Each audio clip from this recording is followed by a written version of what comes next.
अस्सलामुअलैकुम, नमस्ते, hello and welcome. मैं मोहम्मद मुदस्सिर आलम काफ़ी दिनों बाद आपसे रूबरू हो रहा हूँ। हालांकि मैं वीडियोस ला रहा था वॉइस ओवर के थ्रू, लेकिन आप में से कई लोगों को शायद पता हो या नहीं पता हो, मैं एक बहुत ही टफ फेज से गुजरा हूँ। पिछले 15 दिनों में मुझे कोविड-19 पॉजिटिव यानी कोरोना हो गया था।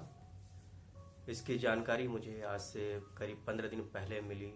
बदन में अचानक से सुबह उठा तो काफ़ी तेज़ दर्द हो रहा था, हल्का हल्का फीवर था, करीब 99-100 के आसपास। मुझे लगा कि बिल्कुल एक नॉर्मल फीवर है, बदन हाथ दर्द हो रहा है तो उसकी वजह हो सकती है कि संडे था तो संडे में थोड़ा सा रेस्ट किया तो उसके वजह से हो सकता है कि बॉडी में थोड़ा सा लेजीनेस आ गया है। तो मैंने किया ये कि आज से 15 दिन पहले, जो मंडे का दिन मुझे याद आ रहा है, 12 अप्रैल का दिन था, तो फिर जब मुझे बदन में दर्द होने लगा, हल्का हल्का फीवर लगने लगा, तो मैं उठा और थोड़ा सा वॉक पे चला गया। मुझे लगा कि वॉक करूँगा तो बॉडी में थोड़ी सी एनर्जी आएगी और मुझे अच्छा फील होगा। हालांकि वॉक करके आया तो सही, लेकिन मुझे अच्छा फील नहीं हो रहा था। लेकिन उस हालत पे भी मैं तैयार हुआ। तैयार होने के बाद मैं ऑफिस गया। जब मैं ऑफिस पहुंचा तो मेरी हालत ख़राब होती जा रही थी। फिर ऑफिस के ही डॉक्टर से मैंने कंसल्ट किया तो उन्होंने कुछ दवाइयाँ दी। दवाइयाँ लेने के बाद मैं वापस अपने रेसिडेंस आ गया।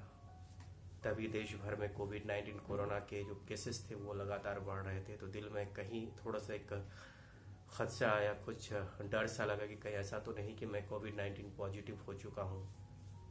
मंडे में दवाई लेता रहा, फीवर उतरता रहा, चढ़ता रहा, पूरे बदन में दर्द था, पूरी मरोड़ थी, हालांकि खांसी नहीं हो रही थी।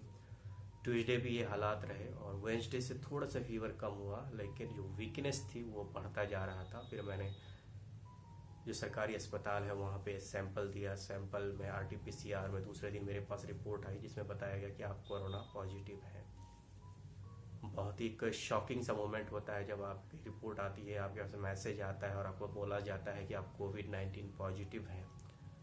इसके बाद करना क्या होता है?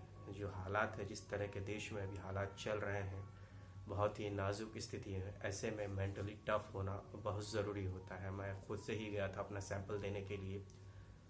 काफ़ी लंबी लाइन थी लोगों की, हर तरफ लोग खांस रहे थे, परेशान थे। उनमें से मैं फील कर रहा था कि मैं थोड़ा सा बेटर था, मैं इतना खांस नहीं रहा था, मेरे बॉडी में एनर्जी थी। तो इसलिए मुझे डर तो लग रहा था, लेकिन अंदर से थोड़ा सा एक स्ट्रांग व्यू पॉइंट था कि मैं स्ट्रांग हूँ, मैं इसको कॉप अप कर सकता हूँ।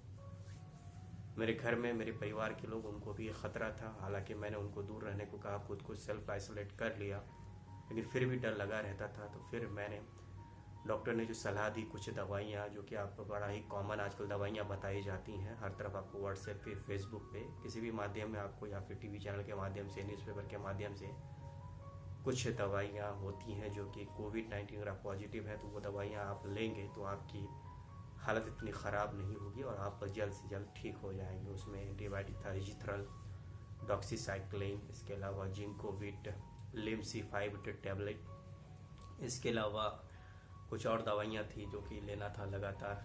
फीवर की दवाई आपको लगातार लेनी है। पैरासीटामोल जो कालबोल 650 mg का होता है वो आपको लेना होता है। आइवरमेक्टिन 12 3 दिन तक लेना पड़ता है, ये टैबलेट है। तो इस तरह की दवाइयाँ थी। साथ ही साथ आप ज़्यादा से ज़्यादा विटामिन सी के फ्रूट्स लें, जैसे कि ऑरेंजेस लें, एप्पल लें, कीवी ले सकते हैं। साथ ही साथ और भी कुछ और जो फल है, फ्रूट्स है, जो मौसमी फ्रूट्स मार्केट में अवेलेबल हैं, इन फ्रूट्स को लेंगे तो आप कोविड-19 को अच्छे से मात दे पाएंगे। सबसे बड़ी बात कि आपको अपने को अंदर से गर्म रखना है, हॉट रखना है। कहीं ऐसा ना हो कि आपका ऑक्सीजन लेवल डाउन हो जाए। तो इसके लिए आप क्या करेंगे, दिन में 3-4 बार भाप लें। आप सिंपल भाप भी लेंगे तो काफ़ी फ़ायदा करेगा। साथ ही साथ आप गार्गलिंग करें। गार्गलिंग करेंगे 3 से 4 बार तो आपके गले में जो खराश है वो कम हो जाएगी। छाती जो फूल रहा है, सीना फूल रहा है, उससे भाप से काफ़ी हद तक आपको आराम मिल जाएगा। इन सबसे ज़्यादा इम्पॉर्टेंट है कि आपको मेंटली टफ रहना है। अगर आप मेंटली टफ नहीं रहेंगे, थोड़ा सा भी अपने मेंटल टफनेस को डाउन करेंगे तो आप पे ये बीमारी हावी हो सकती है। कोविड-19 ऐसा नहीं है कि कोई अलग तरह की बीमारी है। नॉर्मल सर्दी खांसी जिस तरह से आपको पहले होती थी उसी तरह के सिम्टम्स होंगे, उसी तरह का फीवर होगा, लेकिन ये एक नेक्स्ट लेवल चला जाता है कि आपको परेशान कर देता है, जहनी तौर पर परेशान कर देता है, आपके शरीर को तोड़ देता है, आपके बदन को तोड़ देता है, आपके स्टेमिना को काफ़ी ये वीक करता है। साथ ही साथ आपके मेंटल टफनेस, जो दिमागी तौर पर जो आप मजबूत हैं, उसको ये काफ़ी अफेक्ट करता है, बार बार करता है। सबसे ज़्यादा ये चीज़ें होती हैं जो आप अलग थलग हो जाते हैं, एक तरह की निगेटिविटी, नकारात्मकता आपके सामने आ जाती है। आप फील करते हैं कि क्या हो रहा है दुनिया में, तो आपको उस टाइम पे सारी चीज़ें लगती हैं कि ये बेकार है। लेकिन जब ऐसी चीज़ें आपके दिमाग में आती हैं तो आपको पॉजिटिव रहना है, आप अपने को इन्वॉल्व रखिए। जैसे कि मैंने कोशिश की, बीमार रहते भी मैं चैनल पे वीडियोस डालता रहा ताकि मेरा दिमाग कहीं थोड़ा सा डाइवर्ट हो, मेरा मन डाइवर्ट हो। इसी को ध्यान में रख के मैंने लगातार हर दिन वीडियोस डाला ताकि मैं इन्वॉल्व रखूं अपने को, मैं बीमारी को अपने पर हावी होने नहीं दूं। अब 15 दिन हो चुके हैं, मुझे लग रहा है कि सिम्टम्स ख़त्म हो चुके हैं। 1 से 2 दिन में मैं फिर से टेस्ट कराऊंगा और टेस्ट उम्मीद है कि नेगेटिव ही आएगा। अंदर से मैं काफ़ी वीक महसूस कर रहा था, लेकिन अब अच्छा महसूस कर रहा हूँ। आप सबकी दुआओं से मैं उबर चुका हूँ। मुझे लग रहा है कि अब इस तरह के कोई सिम्टम्स नहीं है, लेकिन मुझे आपकी बहुत ज़्यादा चिंता है। बेशक आप CUSET 2021 या दूसरे एग्ज़ाम, कॉम्पिटिटिव एग्ज़ाम की तैयारी कर रहे हैं, लेकिन उससे ज़्यादा ज़रूरी है अपने को स्वस्थ रखना, अपने को हेल्दी रखना। इसके लिए आप ये करें कि आप अपने घरों पर ही रहें, बाहर कम से कम निकलें। साथ ही साथ अगर आपको इस तरह के कोई भी सिम्टम्स आते हैं तो आप बिल्कुल डाउन ना हो जाएं, आप बिल्कुल परेशान ना हो, आप उसको अच्छे से उसका इलाज करें। सबसे अच्छा इलाज ये है कि जब भी आप बाहर निकले या घर पे भी रहें, दिन में 2 बार कम से कम जो प्लेन स्टीम है उससे आप भाप लें। साथ ही साथ आप गार्गलिंग करें। विटामिन C युक्त वाले जो भी फ्रूट्स हैं वो खाएं, आप वेजिटेबल्स खाएं, फ्रेश वेजिटेबल्स खाएं, तो इससे आपका इम्यून सिस्टम स्ट्रांग होगा और आप वीक नहीं होंगे वायरस के सामने में।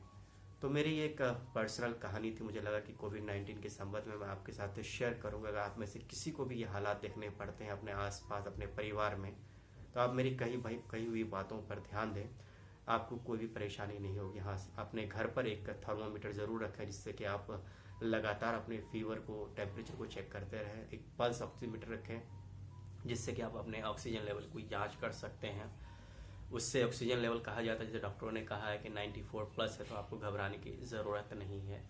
साथ ही साथ आप पेट के बल लेटेंगे तो उससे भी ऑक्सीजन लेवल बढ़ता है। तो ये सारी कुछ बातें हैं। आमतौर पर आज तो हर कुछ सोशल मीडिया पर अवेलेबल है, आप उन कही हुई बातों को ध्यान दें। हाँ, अफवाहों पर ध्यान ना दें। कुछ चीज़ें फालतू के लोग कहते हैं कि ऐसे करेंगे तो कोविड ठीक हो जाएगा, वैसे करेंगे तो कोविड ठीक हो जाएगा। उन बातों पर आप बिल्कुल ध्यान ना दें। कहीं ऐसा ना हो कि उन बातों के चक्कर में आपकी तबीयत ख़राब हो जाए और आप ज़्यादा परेशान हो जाएं। तो मेरे लिए दुआ कीजिए कि मैं और ज़्यादा फिट हो जाऊँ। आप